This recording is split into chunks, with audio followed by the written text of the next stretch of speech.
Pritha's kitchen চ্যানেলের আরও একটি নতুন পর্ব দেখার জন্য আপনাদের সবাইকে ওয়েলকাম জানাচ্ছি। আশা করছি আপনারা সকলে ভালো আছেন। সামনেই হচ্ছে রথযাত্রা, আর রথযাত্রা মানেই হচ্ছে গরম গরম পাঁপড় ভাজা আর জিলিপি। আজকে আমি রথযাত্রা স্পেশাল জিলিপি রেসিপি আপনাদের সাথে শেয়ার করব। চলুন তাহলে দেখে নেওয়া যাক কী কী ইনগ্রিডিয়েন্টস লাগছে।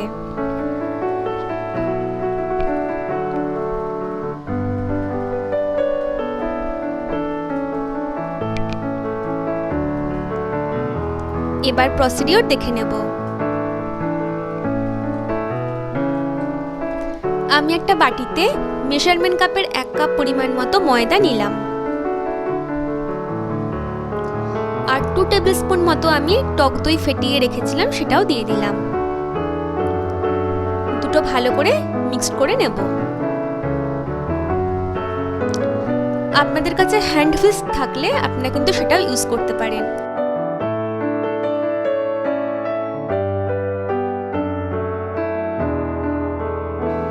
এবার অল্প অল্প পরিমাণে জল অ্যাড করে একটা ব্যাটার বানিয়ে নেব।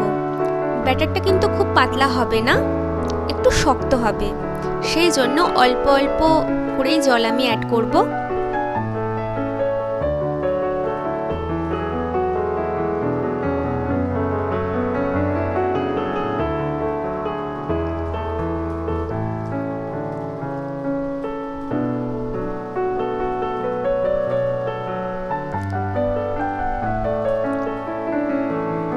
বেশ কিছুক্ষণ ধরে ভালো করে এটাকে ফেটিয়ে নিতে হবে। ভালো করে ফেটিয়ে নেওয়ার পর এবার আমি এর মধ্যে 1 টেবিল স্পুন মতো আমি বেকিং সোডা দিয়ে দিলাম। ভালো করে মিক্সড করে নিচ্ছি। আর এর মধ্যে আমি 2 টেবিল স্পুন মতো চালের গুঁড়ো দিয়ে দিলাম। চালের গুঁড়ো সামান্যই দিয়েছি। ভালো করে মিশিয়ে নেব। তাহলে জিলিপির ব্যাটারটা কিন্তু রেডি হয়ে গেছে। এবার আমি সুগার সিরাপটা বানিয়ে নেব। একটা বাটিতে আমি মেজারমেন্ট কাপের 1 কাপ পরিমাণ মতো চিনি নিয়েছি, আর 1 কাপ পরিমাণ মতো আমি জল নিয়েছি। চিনি আর জলের পরিমাণটা কিন্তু সমান নিয়েছি।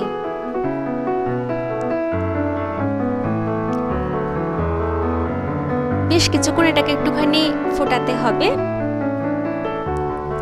চিনিটা গলে এলে ওর মধ্যে এলাচ আর কেশর দিয়ে দিলাম।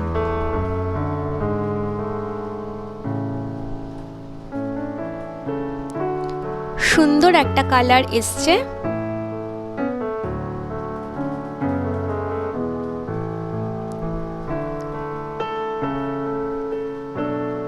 এবার এর মধ্যে আমি 2 ড্রপ মতো ফুড কালার দিলাম। আপনাদের কাছে যদি ফুড কালার না থাকে এটাকে কিন্তু আপনারা স্কিপ করে যেতে পারেন। একটু নেড়ে নিচ্ছি। এবার এর মধ্যে আমি 1 টেবিল স্পুন মতো দারচিনি গুঁড়ো দিয়ে দিলাম। একটু নেড়ে নেব। প্রায় 10 মিনিট এটাকে ফোটানোর পর আমি চেক করে নিচ্ছি হয়েছে কিনা। দেখুন এটা কিন্তু একটু চিটালো মতো হয়েছে, তার মানে আমাদের কিন্তু সুগার সিরাপটা রেডি হয়ে গেছে। এবার আমি একটা পাইপিং ব্যাগ নিলাম। পাইপিং ব্যাগ দিয়ে আমি আজকে জিলিপিগুলোকে বানাবো। আপনাদের কাছে যদি পাইপিং ব্যাগ না থাকে তাহলে আপনারা সসের বোতল অথবা দুধের যে খালি প্যাকেট থাকে তার একটা সাইড কেটে নিয়ে আপনারা কিন্তু জিলিপিটা বানিয়ে ফেলতে পারেন। আমি একটা গ্লাসের মধ্যে পাইপিং ব্যাগটাকে এভাবে রেখেছি। এবার এর মধ্যে আমি ব্যাটারটা ঢেলে দেব।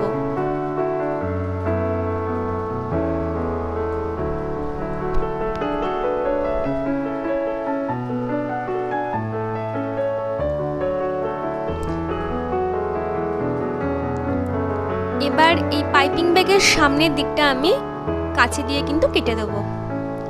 ফ্রাইং প্যানে রিফাইন্ড অয়েল গরম করার পর আমি পাইপিং ব্যাগের সাহায্যে এইভাবে জিলিপির আকারে ব্যাটারটাকে দিয়ে দিচ্ছি।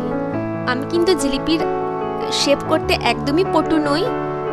আপনারা অবশ্যই আমার থেকেও অনেক ভালো শেপ করতে পারবেন, তবে আমি পারফেক্ট করার চেষ্টা করছি।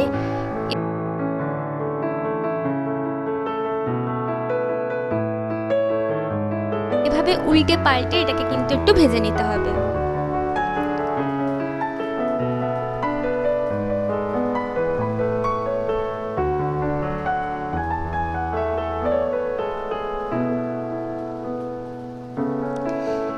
লো ফ্লেমে কিন্তু এটাকে করতে হবে, কারণ হাই ফ্লেমে করলে কিন্তু কালারটা চলে আসবে কিন্তু ভেতরটা কাঁচা থাকবে। সেজন্য লো ফ্লেমে করলে এটা কিন্তু ভালো করে ভাজা হয়ে যাবে।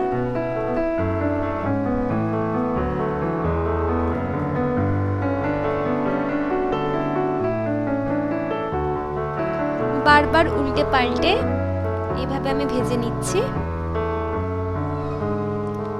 দেখুন ভাজাটা কিন্তু হয়ে গেছে। এবার আমি এই জিলিপিগুলোকে তুলে দেব। যে সুগার সিরাপটা বানিয়েছিলাম তার মধ্যে জিলিপিগুলোকে দিয়ে দিচ্ছি, দিয়ে একটু উল্টে পাল্টে নিচ্ছি। সুগার সিরাপটা কিন্তু এখনো উষ্ণ গরম আছে আর জিলিপিগুলো কিন্তু একদম গরম অবস্থায় আছে। আমি আবারও পাইপিং ব্যাগের সাহায্যে পারফেক্ট শেপ করার চেষ্টা করছি। বন্ধুরা, আপনারা যারা ফার্স্ট টাইম ট্রাই করবেন তারা হয়তো অনেকে ভাবতে পারেন যে শেপ পারফেক্ট আসবে না, এটা কি করে করব। তো আপনারা শেপের দিকে একদমই কনসেন্ট্রেট করবেন না। আপনারা যেরকমভাবে পারবেন সেরকমভাবেই বানাবেন। একবার দুবার করার পর কিন্তু এটা কিছুটা শেপে আসবে। দেখুন আমি ফার্স্ট টাইম যেভাবে করেছিলাম তার থেকে কিন্তু সেকেন্ড টাইম যেটা করছি এটা কিন্তু একটু বেটার হয়েছে। তো এটা করতে করতে কিন্তু হয়ে যাবে। এইভাবে আমি এটাকে উল্টে পাল্টে ভালো করে ভেজে নেব, সেম আগের প্রসেসের মতনই। খুব সহজ রেসিপি এটা। ঘরে যা যা ইনগ্রেডিয়েন্টস থাকে সেটা দিয়েই কিন্তু জিলিপি অনায়াসে বানিয়ে ফেলতে পারেন বাড়িতে। ভাজা কিন্তু হয়ে গেছে। এবার আমি তুলে নিচ্ছি জিলিপিগুলোকে। এইভাবে বাকি জিলিপিগুলোকেও ভেজে নেব। বাকি জিলিপিগুলো ভেজে নেওয়া হয়ে গেছে, একটা প্লেটে আমি রাখলাম।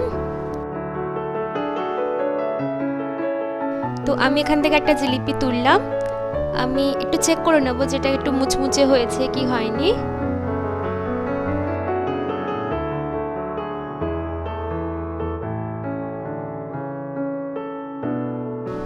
এরকম ভাবে আমি ভেঙে নিলাম।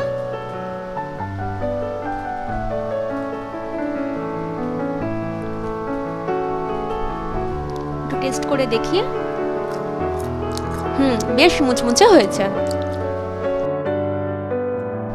তাহলে রথের দিন গরম গরম পাঁপড় ভাজার সাথে বাড়িতেই বানিয়ে ফেলুন গরম গরম জিলিপি। আর রেসিপিটা ভালো লেগে থাকলে আমার চ্যানেল অর্থাৎ পৃথাস কিচেন চ্যানেল অবশ্যই সাবস্ক্রাইব করবেন।